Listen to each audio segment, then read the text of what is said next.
Bismillahirrahmanirrahim. Assalamualaikum warahmatullahi wabarakatuh. Sahabat Dermawan, sahabat Wakif, dimanapun kamu berada, bagaimana nih kabarnya hari ini? Semoga sehat dan baik-baik saja ya. Alhamdulillah, pada kesempatan kali ini kembali lagi di acara Wakaf Talk bersama saya Rifki Zulhilmi.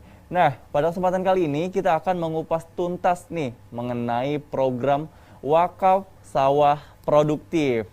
Nah, mungkin sebagian sahabat dermawan juga ingin mengetahui apa sih kebermanfaatan dari program Wakaf Sawah Produktif. Nah, kali ini saya tidak sendirian. Saya ditemani oleh salah satu tim program yang menjadi penanggung jawab dari program Wakaf Sawah Produktif ini. Assalamualaikum warahmatullahi wabarakatuh, Mas Wahyu.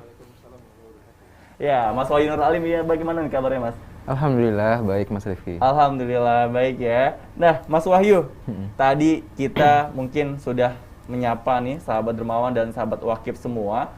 Dan hari ini kita tuh akan mengupas tuntas mengenai program Wakaf Sawah Produktif. Nah, mungkin sebelum kita masuk lebih dalam, mungkin saya bisa menyampaikan terlebih dahulu kali ya mengenai Wakaf Sawah Produktif ini ya. Nah, Wakaf Sawah Produktif ini merupakan program peningkatan dan optimalisasi dana wakaf yang dihadirkan oleh para pewakif, yang mana dana wakaf ini akan dikelola dan akan disalurkan kepada para petani untuk kebutuhan permodalan usaha tani dan juga sedekah kerja buruh tani serta pendampingan usaha bagi para tani. Nah, bagaimana dan seperti apa sih sebetulnya program Wakaf Sawah Produktif ini? Nah, mungkin Mas Wahyu, apa sih Mas tantangan pertanian yang terjadi di Indonesia saat ini? Ya. Mungkin bisa disampaikan. Oke, Bismillahirrahmanirrahim. Ya, terima kasih Mas Rifki. Jadi kalau kita berbicara masalah tantangan pertanian di Indonesia, itu sangat kompleks sekali Mas Rifki ya. Dari apa yang sudah kita jalani di lapangan, fakta-fakta yang kita dapat di lapangan itu, semuanya mengarah ke tantangan yang cukup strategis gitu kan. Jadi kalau saya boleh membreakdown beberapa tantangannya, itu pertama adalah dari aspek dari aspek bagaimana petani-petani kita itu mendapatkan sarana produksi pertanian atau yang bisa kita sebut dengan saprodi. Nah, saprodi ini menjadi kunci penting dalam aktivitas pertanian kita, karena balik lagi apa yang sudah dibudidayakan oleh petani-petani kita itu membutuhkan sarana penunjang lah untuk nantinya dia bisa meningkatkan dari aspek hasil panennya dan bagaimana juga tindakan preventif terhadap hama dan penyakit. Itu bagian dari saprodi itu. Artinya kebutuhan pupuk, obat-obatan itu menjadi hal yang sangat penting. Tapi faktanya di lapangan bahwa banyak kelompok-kelompok tani dan petani-petani yang akhirnya mengadu ke kita gitu, ke kami selaku tim program, mereka mengalami kesulitan untuk mendapatkan itu. Padahal kalau kita tahu bahwa pabrik pupuk bersubsidi itu ya tetap beroperasi gitu kan. Artinya ketika terjadinya kelangkaan itu yang menjadi pertanyaan besar gitu kan. Kenapa gitu? Nah, itu salah satunya. Terus yang kedua adalah dari aspek budidaya. Budidaya artinya peningkatan skill para petani-petani kita itu tidak serta-merta diikuti dengan perkembangan zaman. Nah, harapannya hal itu bisa diberikan oleh para PPL atau pendamping program lapangan pertanian yang memang dari pemerintah itu. Tapi ya balik lagi ini mereka bahwa petani-petani kita itu banyak yang menyampaikan peran PPL dirasa seperti belum optimal di lapangan, sehingga petani tidak memiliki wadah untuk mereka bertanya, mereka untuk berdiskusi, mereka untuk mengadukan bagaimana perkembangan pertaniannya. Itu mereka sampai bingung harus kemana lagi gitu kan, mereka harus menyampaikan itu semua. Nah, terus mungkin yang berikutnya tantangan petani kita adalah dari aspek generasi pertaniannya. Jadi kalau generasi petani kita itu kan, kalau yang kami temui di lapangan bahwa mereka semua sudah sepuh-sepuh Mas Rifki. Dan bahkan ada yang anak-anaknya mereka itu lebih memilih untuk mereka bekerja di kota gitu kan, ketimbang harus meneruskan lahan pertanian sawah milik ayahnya atau milik keluarganya. Lalu yang berikutnya mungkin dari aspek bagaimana serapan pasar. Momentum panen raya yang mungkin di beberapa wilayah itu terjadi di lapangan, ternyata yang harusnya mereka menjadi momentum sukacita, nah kenapa itu menjadi momentum yang berduka cita? Karena pada hari itu juga yang dimana petani mengharapkan adanya mereka bergembira karena mereka sudah panen, tapi di hari itu juga mereka menerima hasil panen atau penjualan gabahnya itu tidak sesuai seperti yang mereka sudah upayakan gitu. Itu makanya butuh ada dukungan dari stakeholder terkait, bagaimana artinya ada batas atas harga dan batas bawah, sehingga pada saat panen raya itu harganya tuh tidak anjlok seperti itu, Mas Rifki. Nah itulah terus, dan yang paling krusial adalah bagaimana eksistensi lahan pertanian kita yang setiap tahunnya itu selalu turun. Data dari BPS di tahun 2021 ini, luasan lahan sawah produktif kita itu mencapai 7,46 juta hektar. Dan itu sejak tahun 2018 yang tadinya jumlahnya mencapai 7 juta atau hampir 8 juta, itu menurun cukup drastis sehingga sekarang menyentuh ke angka 7,4 hektar. Itu kan artinya kan setiap tahunnya itu ada degradasi atau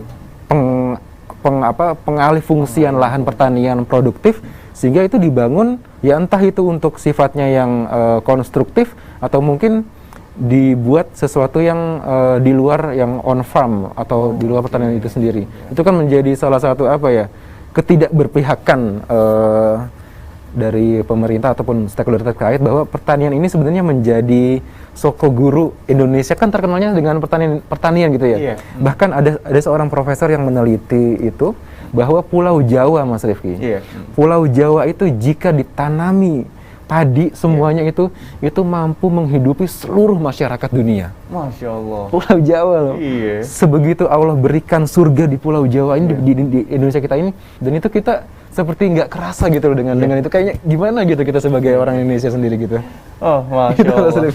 Luar biasa nih pemaparannya ya. Jadi Mas Wahyu, tadi saya juga dengar bahwa memang kalau misalkan kita lihat juga dan menurut data bahwa di tahun 2063 nih katanya tidak ada lagi petani. Artinya para petani itu akan hilang, profesi petani itu akan hilang. Nah, mungkin saya pribadi akan berpikir nih, bagaimana nih nanti nasib masyarakat Indonesia ketika tidak ada petani. Artinya tidak ada pasokan pangan yang tersedia atau kedaulatan pangan kita pasti akan terganggu gitu ya. Nah, mungkin Mas Wahyu, tadi kan sudah disampaikan bahwa wakaf sawah produktif ini berawal dari keresahan kita, dari masalah-masalah yang terjadi, dan mulai dari masalah-masalah pertanian di Indonesia yang saat ini masih cukup minim dan sama saja permasalahan dari tahun-tahun sebelumnya hingga sampai hari ini hadirnya wakaf sawah produktif nih. Kalau boleh tahu nih, kenapa sih kita tuh harus memperhatikan atau ikut serta dalam mensejahterakan petani? Ya, pertama kenapa kita harus berpihak ke kesejahteraan petani? Pertama gini, Mas Rifki, baik lagi kita melihat bagaimana culture kita, nenek moyang kita, bahwa Indonesia ini adalah negara agraris. Ketika kalau tadi yang Mas Rifki sampaikan, kalau tahun 2063 itu tidak ada pertanian lagi, wah itu kita seperti mencoreng apa yang menjadi amanah leluhur kita gitu, nenek moyang kita. Sebagai negara agraris terus hilang pertaniannya kemana gitu kan. Nah, untuk itulah di program wakaf sawah produktif ini, kami tim program diamanahkan oleh para pewakif untuk mengoptimalkan dana wakaf produktifnya bagi kesejahteraan petani. Salah satunya adalah kita membantu petani itu dari aspek budidaya, Mas Rifki. Jadi aspek budidayanya itu karena ini adalah amanah dana wakaf, artinya apa yang kita upayakan di sini harus menjadi faktor pembeda dari yang sebelumnya. Misalkan kita punya 2 goals program WSP, 2 goals yang sangat strategis. Yang pertama adalah kita mengupayakan adanya peningkatan hasil tonase panen. Itu fix, harus clear, itu clear kita harus lakukan. Yang kedua adalah bagaimana kita mampu meningkatkan kualitas dari hasil panen itu sendiri. Peningkatan tonase dinilai dari adanya ketika panen, misalkan yang awalnya misalkan dia hanya 5 ton, bagaimana kita mampu menaikkan taraf itu. Ya, mungkin bisa 6-7 ton atau bahkan sampai 10 ton per hektarnya. Nah, kalau kualitas dilihat dari sisi apa? Yang kita tahu Mas Rifki, yang mungkin masyarakat kita juga masih awam soal ini, bahwa beras-beras yang dijual di pasaran itu, itu percayalah semuanya menggunakan bahan residu kimia yang mungkin ketika diuji lab baru kelihatan hasilnya tuh. Ya, kita di program ini kita mengoptimalkan supaya beras yang kita makan itu, Mas Rifki, tidak hanya halal secara hukumnya, tapi juga thayyib, karena itulah yang akan kita kedepankan. Kita memakan sesuatu itu harus halal dan thayyib. Dan bahkan di program operasi pangan gratis kita akan mengoptimalkan penggunaan berasnya adalah menggunakan beras yang sehat seperti itu. Oke, Masya Allah, berarti memang mulai dari kualitas dan juga kuantitasnya itu akan ditambahkan gitu ya. Dan tadi kita harus memperhatikan dan ikut serta dalam mensejahterakan petani itu adalah salah satu bahwa sebagai soko guru kita harus menjaga pesan nenek moyang kita gitu ya, agar para petani ini tidak hilang di telan bumi. Artinya profesi petani itu sungguh sangat mulia ya, sahabat dermawan serta sahabat wakif. Kita tahu bersama bahwa para petani kita dari pagi hingga mungkin siang panas-panasan, terus sore mereka bersusah payah menanam padi, berpeluh gitu ya, berkeringat di bawah terik matahari untuk menghasilkan beras-beras yang berkualitas, dan beras-beras itu tersaji di atas meja makan kita. Kita makan bersama keluarga, kita menikmati bersama keluarga, dan kita sampai hari ini, dan beras ini menjadi kebutuhan pokok gitu ya. Dan kalau misalkan tidak ada peran petani, mungkin kita makan makanannya gandum, singkong gitu ya. Masya Allah. Nah, untuk itu sahabat dermawan dan juga sahabat wakif, kita harus bersyukur bahwa hari-hari ini para petani kita masih terus berusaha untuk menghasilkan beras-beras pilihan serta kualitas beras pilihan. Nah, salah satunya tim Global Wakaf Aksi Cepat Tanggap juga ikut mendukung para petani untuk memberikan semangat mensejahterakan para petani melalui program Wakaf Sawah Produktif, yang mana Wakaf Sawah Produktif ini dana bantuannya itu dihasilkan dari dana wakaf. Nah, insya Allah ini ketika dana wakaf ini dihadirkan, maka keberkahan akan hadir, karena dari dana wakaf ini para petani diberikan modal, dan para petani juga berusaha untuk menghasilkan beras yang berkualitas, sehingga beras-berasnya nanti ketika ketika dijual atau diberikan itu juga memberikan kebermanfaatan dan keberkahan juga bagi para penerima manfaatnya. Nah, ini Masya Allah nih, luar biasa ya sahabat dermawan serta sahabat wakif semua. Wakaf Sawah Produktif ini bisa menjadi solusi nyata yang dihadirkan oleh Global Wakaf Aksi Cepat Tanggap dalam menghadapi permasalahan-permasalahan pertanian di Indonesia. Nah, Mas Wahyu, saya ingin bertanya lagi nih. Nah, kalau boleh tahu nih ya, Wakaf Sawah Produktif ini tuh apa sih permodalan usaha tani ini diberikan?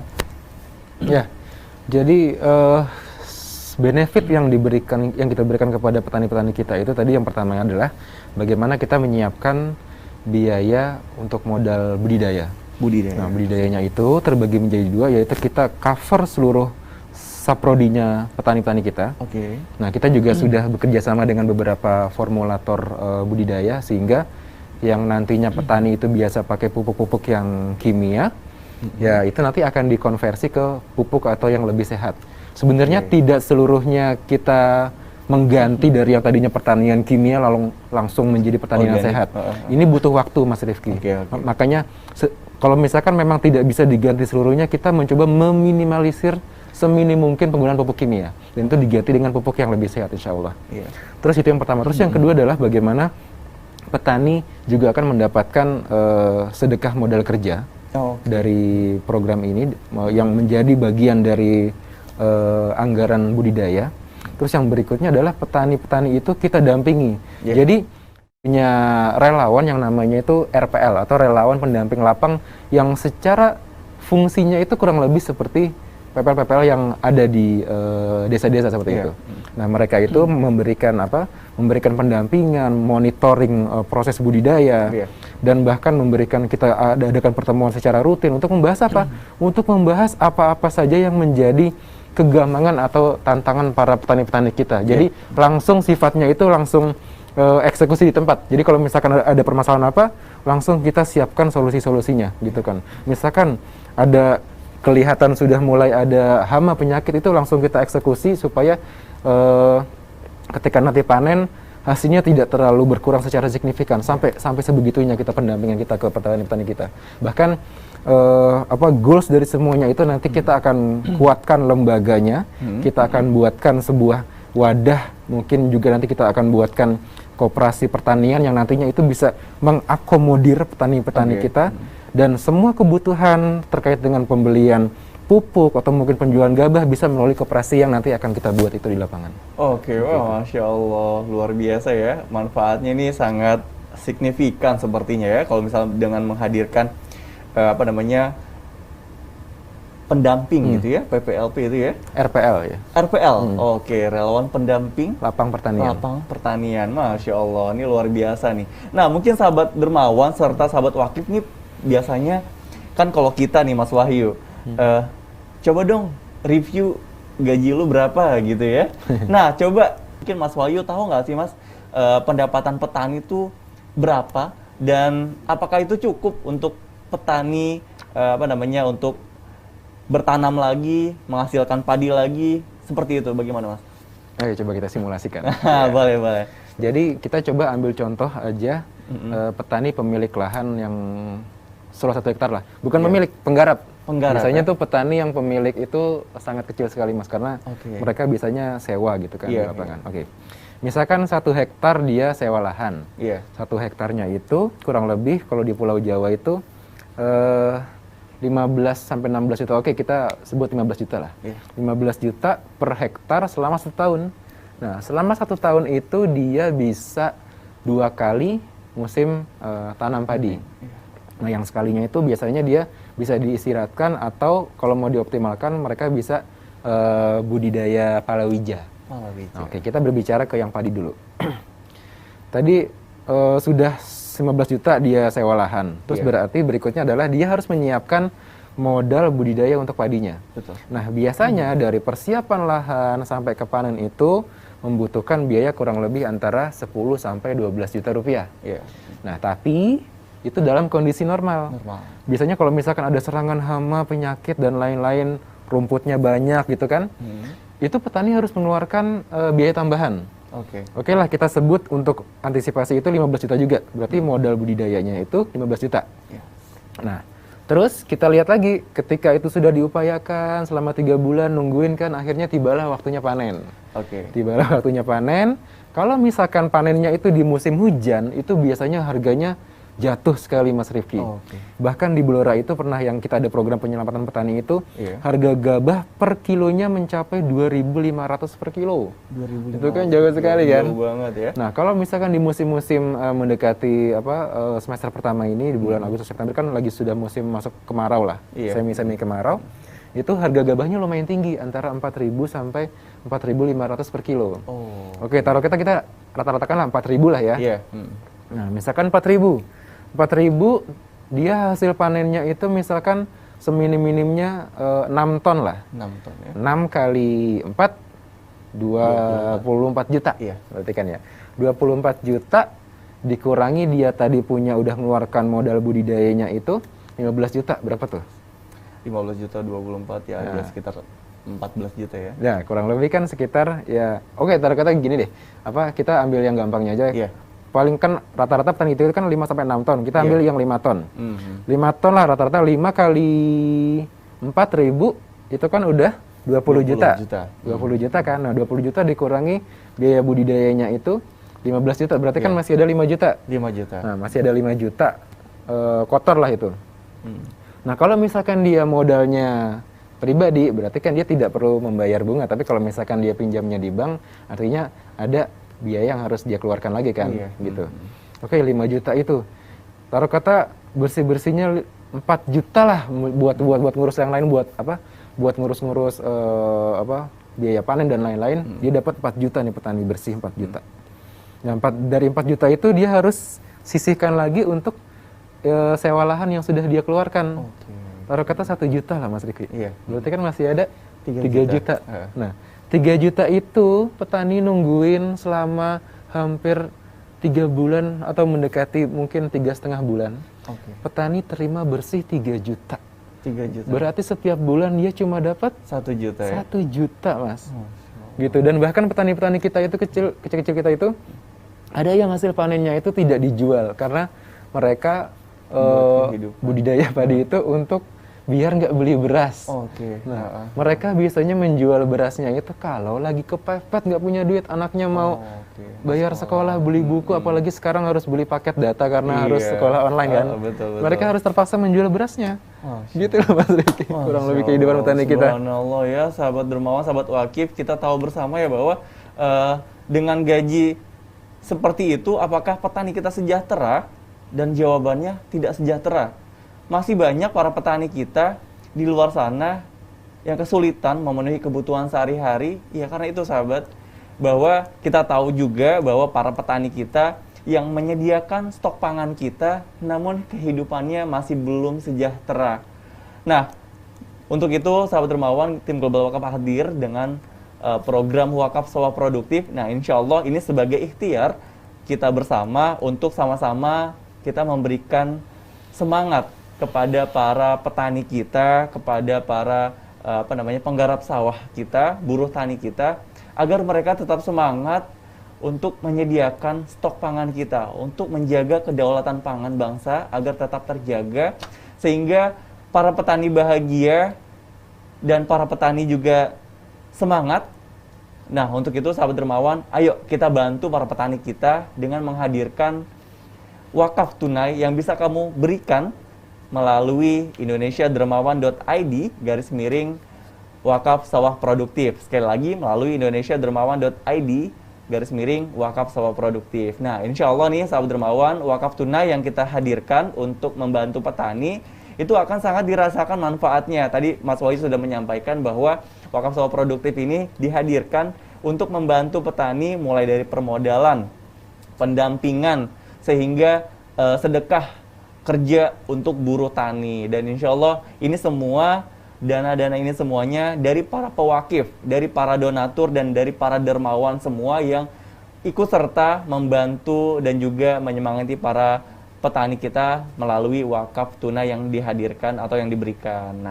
Nah mungkin Mas Wahyu, tadi kita juga kita dengar bahwa iya sih, petani kita tuh minim sekali pendapatannya, belum sejahtera gitu ya. Dan kalau boleh tahu nih Mas, kalau misalkan petani-petani kita masih terus mengalami permasalahan-permasalahan ini, dan wakaf sawah produktif ini targetnya tuh berapa sih Mas kalau boleh tahu untuk menjawab permasalahan yang dihadapi oleh petani? Ya, sebenarnya kita juga membuat target dari tahun ke tahun Mas Rifki. Kalau di tahun ini kita targetkan akan menginisiasi lahan seluas 5.000 hektar. 5.000 hektar. Nah, tapi qadarullah alhamdulillah yang sudah tercapai per hari ini itu kurang lebih baru 650 hektar. 650 hektar. Artinya ini masih punya PR besar.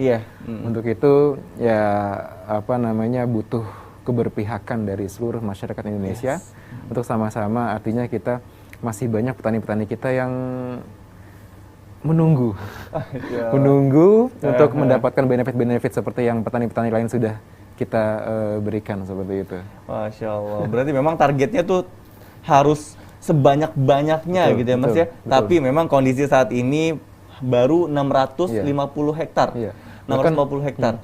Bahkan kalau kita menilik ke total pertanian yang tadi itu, lahan pertanian kan ada 7,46 juta ton hektar ya.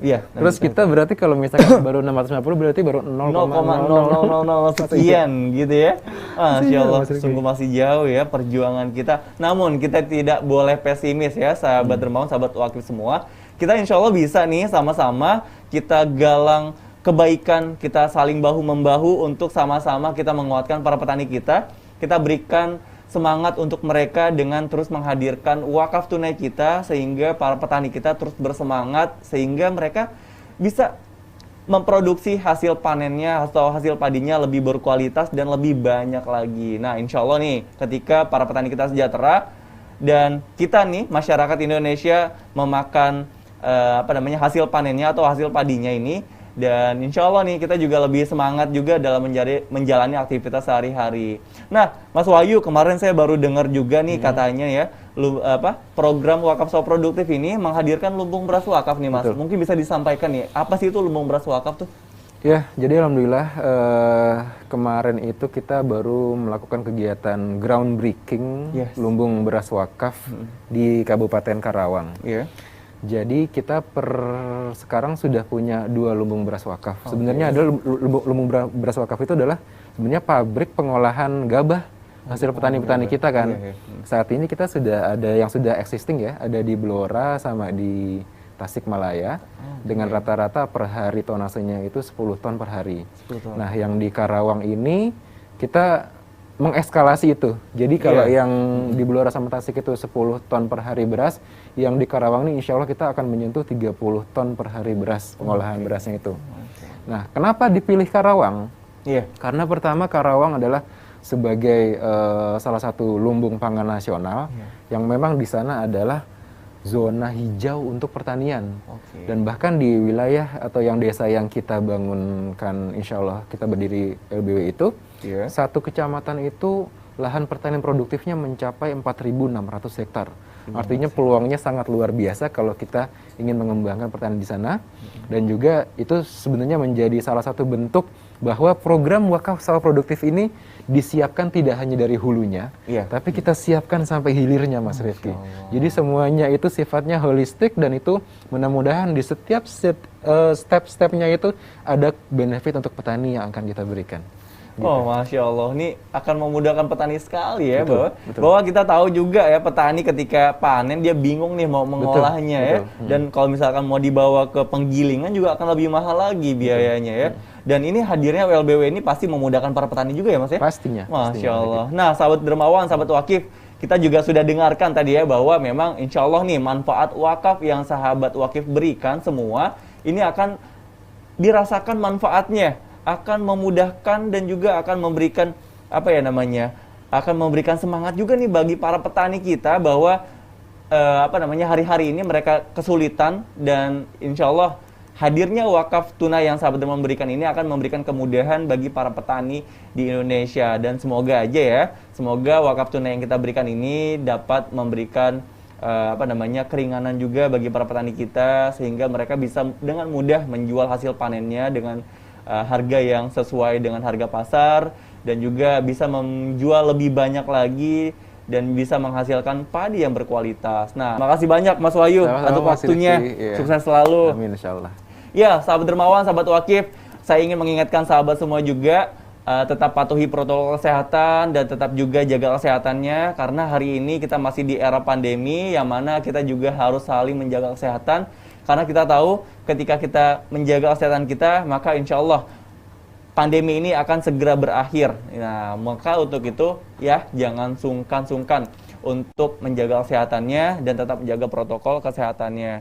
Tetap pakai masker dan juga cuci tangan dengan baik. Nah, bagi sahabat dermawan yang ingin terus memberikan kedermawanan ya, mumpung hari ini di tanggal-tanggal gajian ini, yuk jangan sungkan-sungkan untuk kita keluarkan sedekah terbaik kita, keluarkan wakaf tunai terbaik kita untuk membantu saudara kita yang membutuhkan. Sahabat langsung bisa kunjungi di indonesiadermawan.id/wakaf sawah produktif, atau silakan kunjungi indonesiadermawan.id. Silakan nanti sahabat tinggal pilih program yang ingin sahabat bantu, dan insya Allah itu mudah sekali ya, pembayarannya mudah, dan juga banyak program yang dihadirkan oleh Global Cup Aksi Cepat Tanggap untuk membantu para saudara kita yang membutuhkan. Nah, mungkin itu dulu ya sahabat dermawan di Wakaf Talk kali ini. Jangan lupa saksikan Wakaf Talk selanjutnya hanya di kanal YouTube Aksi Cepat Tanggap. Saya Rifki Zulhilmi pamit undur diri. Wabillahi taufiq wal hidayah. Wassalamualaikum warahmatullahi wabarakatuh.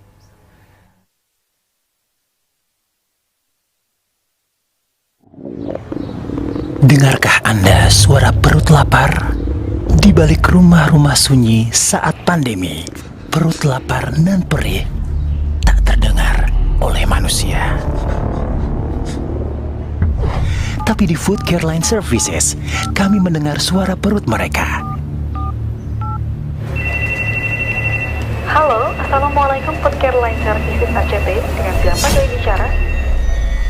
Tanpa tunggu waktu, kami segera bergerak membantu agar lapar saudara tak terdengar lagi bunyinya. Yuk, bantu padamkan lapar dengan sedekah ikhlas Anda. Bersama aksi cepat tanggap.